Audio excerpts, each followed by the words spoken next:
Good afternoon. Greg Holt here.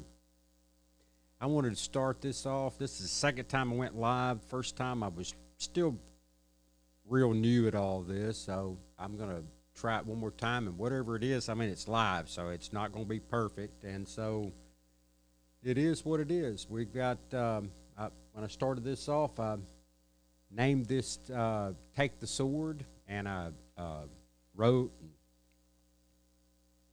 did all kinds of notes and studied and put together a book.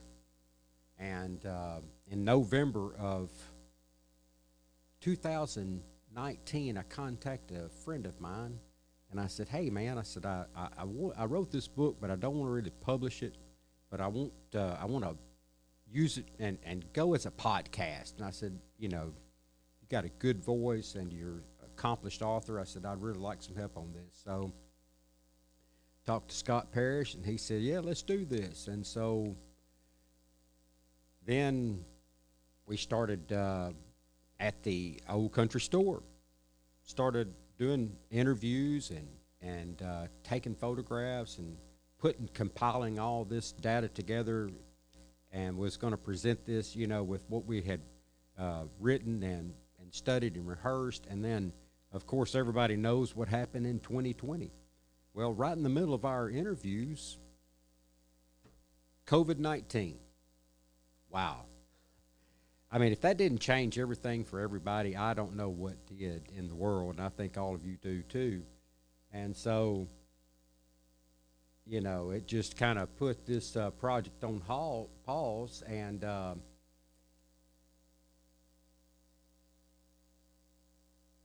my cousin said, well, when I contacted her in November in 2019, she worked out there at the old country store, and she calls it. She said, "Well, this is a passion project." And I said, "Yeah." So I talked to Clark Shaw, and he's passed away since then, but with COVID.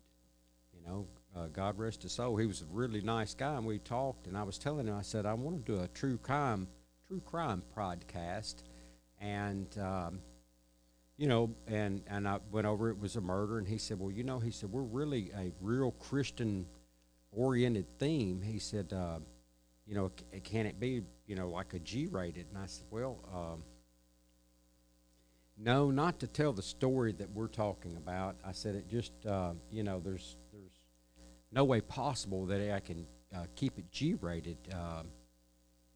I said, "But, I said, I named this Take the Sword with a biblical connotation." And, and so I said, I think that there's a better way." And he said, he said, "That does it for me." He said, "Yeah," he said, "set up in the grocery store, the old grocery store." And I said, "Oh, what a perfect spot to do interviews and take pictures and do a podcast, because there's a radio station right inside of the Dixie Cafe. They've got a Christian broadcasting radio station in there." And I said, "It's a perfect spot." And so we did several interviews in there, and then we set up some more interviews, and I did a following trip to Tennessee, because I was in Florida, and I came up to Tennessee, and we was doing some more interviews, and we set up in the old church. And that's when the COVID hit. And so Scott and I just had to kind of put everything on pause, and right in the middle of the summer, because all the travel got shut down, and everybody's, I don't know about yours, but we had weddings planned, and there was just all sorts of different activities that just everybody's life just got put on hold. So this starting now, it just seems it's time. It is really time. And when I was talking with Scott in 2019, I said, I named my book Take the Sword. He said, "Well, that's a good series name." He said, "What are we going to call our project?" And I said, "Well, my buddy was in a wheelchair." I said, let's call it From the Chair, like I actually like a view of this from the chair. Well, yeah, lo and behold, during the middle of the summer, I took another fall, and I've had had a motorcycle accident, and so I've already had problems with mobility anyway, and wound up that I'm actually bringing this to you from a chair. Uh, I will get started right now. Take the Sword, Episode 1.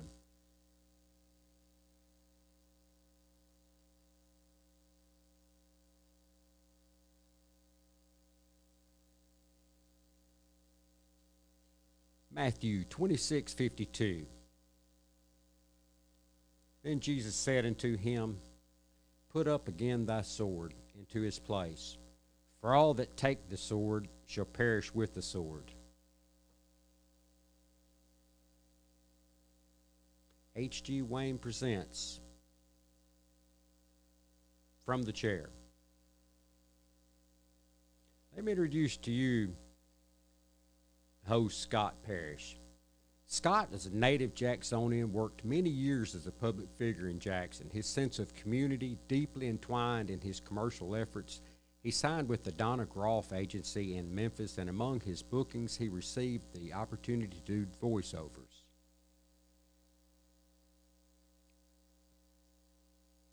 Upon his return to Jackson, Scott became involved with civic opportunities to speak for Jackson area-wide soccer, Jackson Adventure Club, the Adventure Festival, and others. Scott took a more active role as government affairs liaison for the Lambeth Area Neighborhood Association. His involvement led directly to Jackson's Environmental Court. After serving as president of the organization, he stepped down to help other local groups to form their own associations.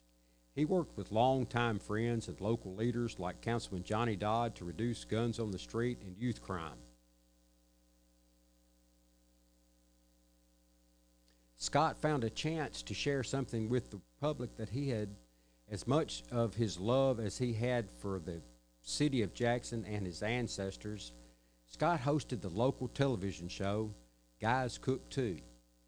His work, travel related to the show, put Scott among some of the long-loved actors and entertainers such as Judy Norton, Paul Michael Gleiser, Ed Bruce, Walt Willey, Tom Skerritt, and John Kilsner.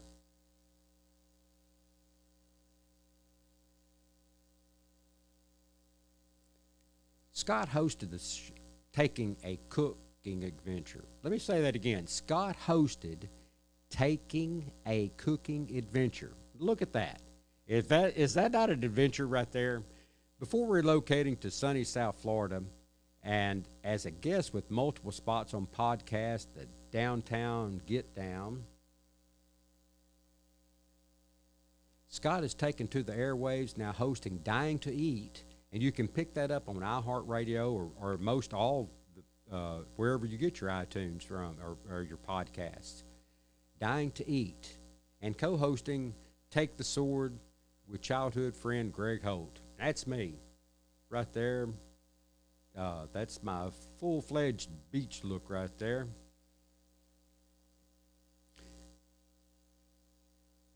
And I was so appreciative when Scott said that he would come on doing this, because he's written books. Scott has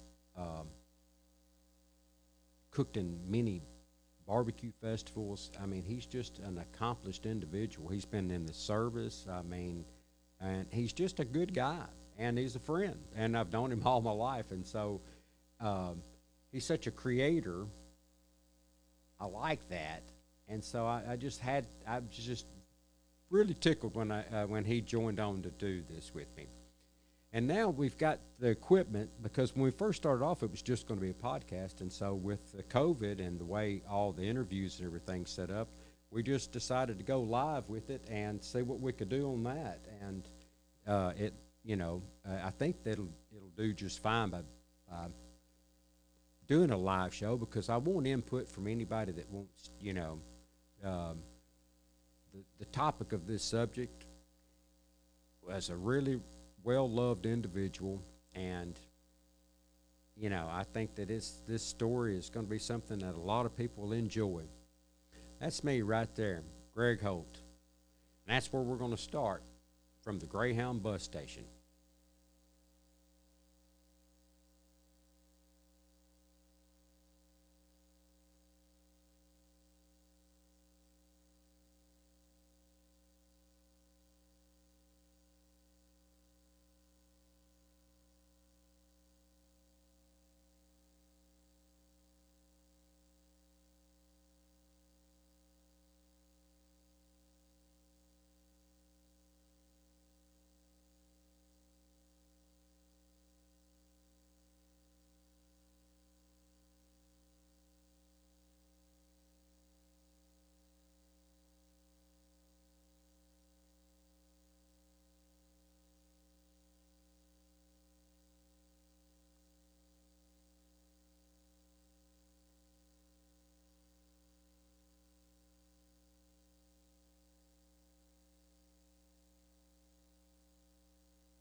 I guess I don't really know where to start a book, being that I've never written one before. I've read books. I watch all kind of movies. I've sat and been around all different kinds of things in life. A lot of people ask me what happened to Bubba. They say, "What do you think happened? What do you think? Who did this? Who did that?" So I'm just going to tell what I know and what I believe. I'm going to get it all out. And this is the truth according to me. And whatever goes in front of attorneys, or whatever, whoever else might be, out there opposed or afraid about talking about this guy, I'm game. I'm game. So that's why I'm going to start it right there at the Greyhound bus station. So I'm sitting there watching people coming and going at the Greyhound bus station. I always start there because it just seems how ironic how it all took place. Almost is like COVID, how that just hit everybody. Well, this one incident hit me. And I was there. I was looking across the street at the bus station. Buses were pulling in and out, and dropping off passengers. People were going everywhere. And behind me was a 3-story old Victorian home. It's white. It's been converted into a funeral parlor. There was not a car in sight except for mine. It was a truck. I was sitting in front of it in the parking lot. And in that Victorian home was my best friend in a casket, William Fordham Blackman Jr., better known as Bubba. He lay there with 2 gunshot wounds to the back of the head. That would do the job all right every time. What would I do if I came face to face with this murderer? How was I going to react? Was the police going to do anything while I was there? Would they be at the funeral? I myself have been interviewed by the police for hours, telling them all I knew about this and his murder. I'm staring across the street at the bus station. It's a faded blue metal building, rounded structure with neon lights. It becomes blurry as the tears roll up in my eyes, and I think back to the first time that I laid eyes on him.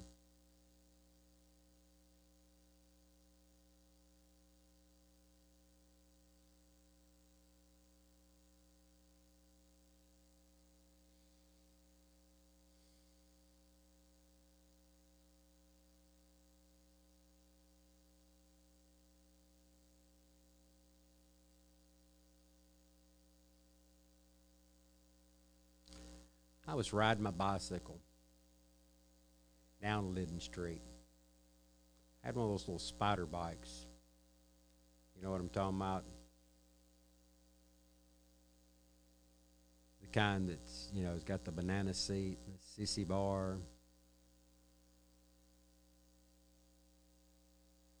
Mine was red. It was not like the Swin. It was kind of like a Swin knockoff. You know, I mean, back then times were tough. My parents were young.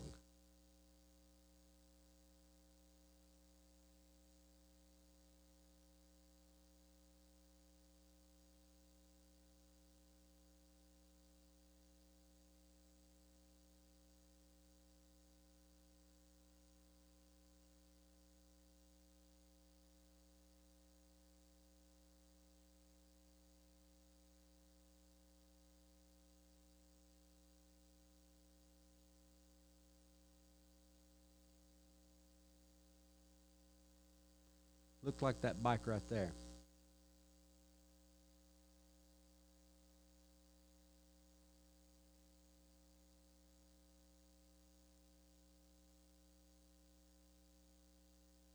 That little banana seat. That was my bike right there, a little Huffy. And I lived on Linden Street.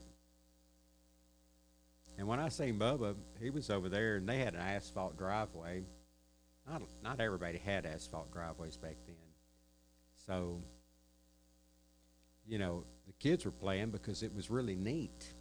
You have a big spot to play basketball or jump rope, and that's what was really cool. There were so many kids over there; it looked like a circus. And he was over there. Um, One of the times I remember he was working on his Camaro. He had a green Camaro, and it was that rally green.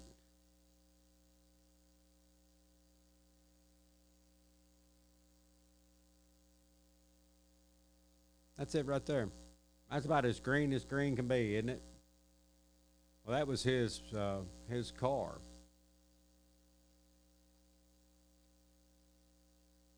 and I was just a young kid, and to me that looked like a dang playground across the street.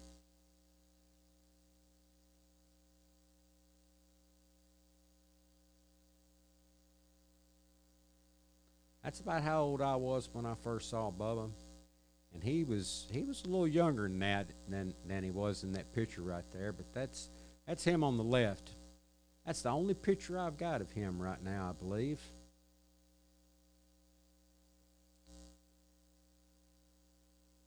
And that's me holding up those catfish, my cousin Brian.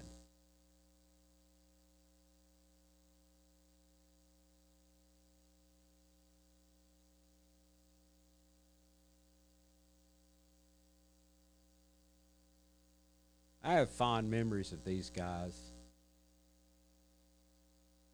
These are brothers right there. Those three right there. Those are tres hombres, three men.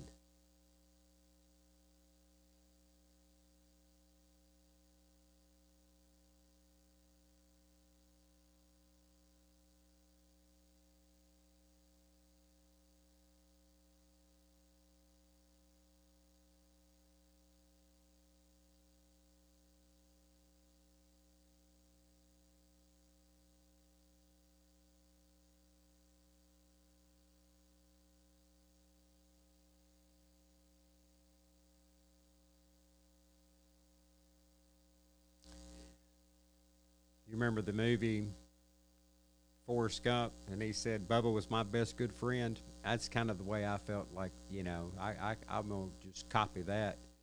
Um, Say ditto. Bubba was my best good friend, and so that's why I want to bring this up. The story about him. He was just a dynamic character, and these interviews that we've got that I'm going to be sharing with you, you'll see that. And there will be people out here that's listening that are interested in this story even today. And that's why it needs to be gotten out.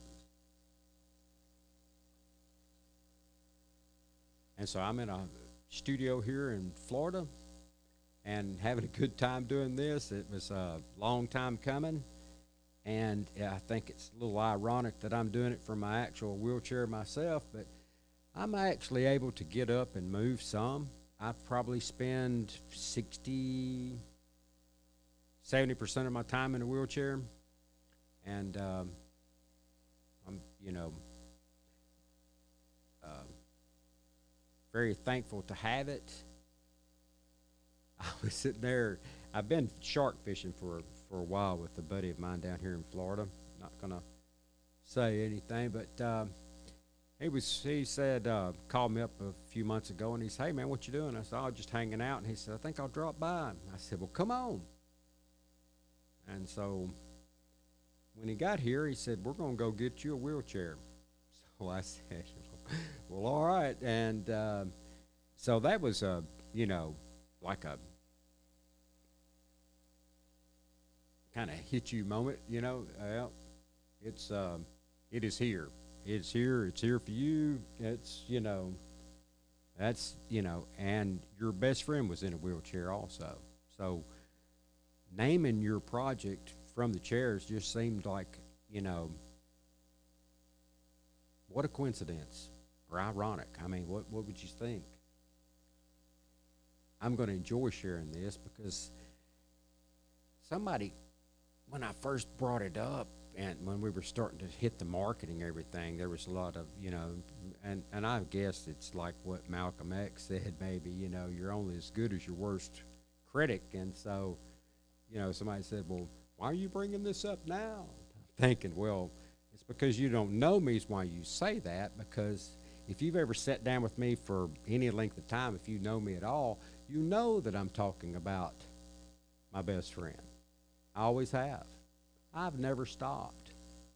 I was even threatened, if I didn't keep my mouth shut. But I never will, never would, and I'm not going to now. What better way can you share a story than social media, right?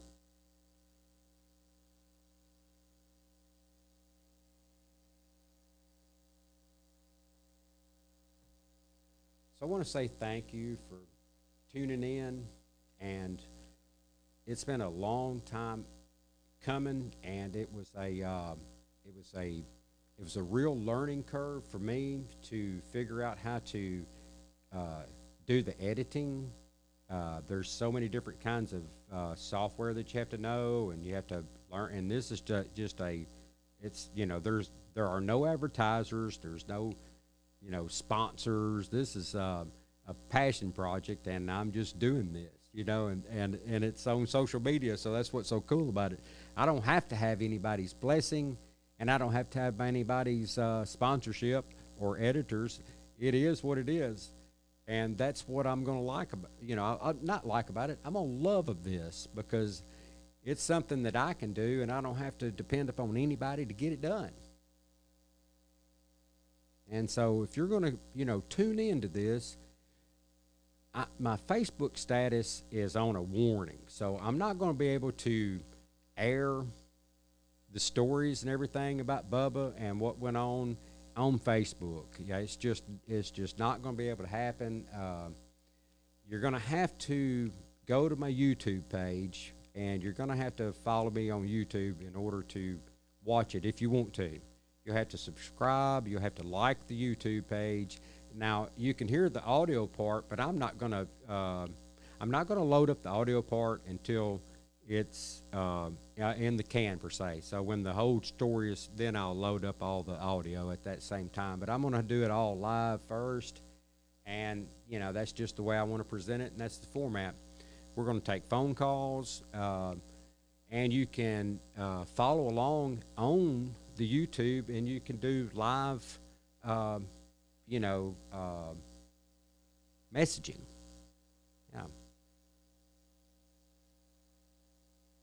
I had to go back because um,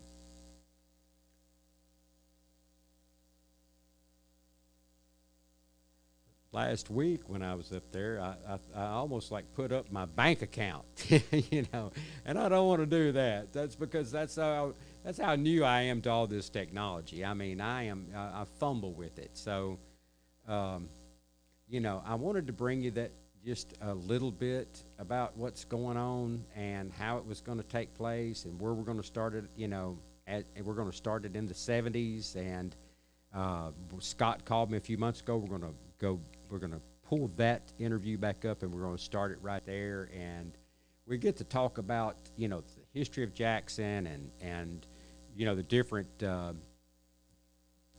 all the different restaurants that we ate at, where we local, where we like drove our cars around, where they had the drag races, street drag races, and because that's been going on a lot longer than what most people think, I guess.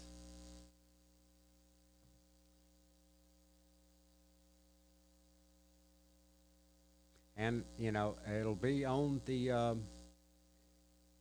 just my name is on my YouTube is Gregory Holt, GregoryHolt, Gregory Holt, and um,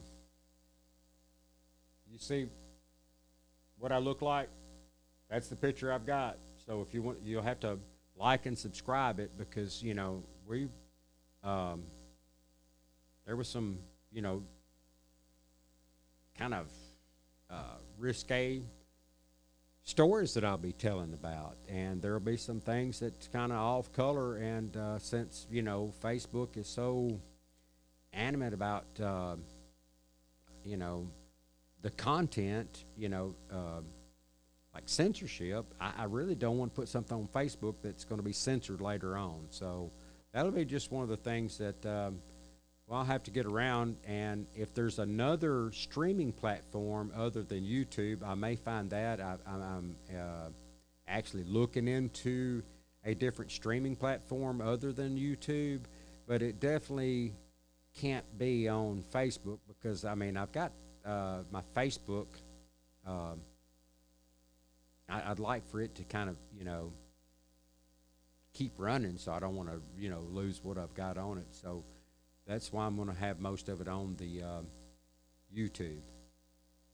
And so with that, I'd like to say thank y'all for tuning in if you did, and I will get back with you in about we'll see. I will make some announcements, and I believe that we're going to be doing this every Sunday afternoon at 5 o'clock. We will not be doing it on Easter, but we will be broadcasting from Easter on.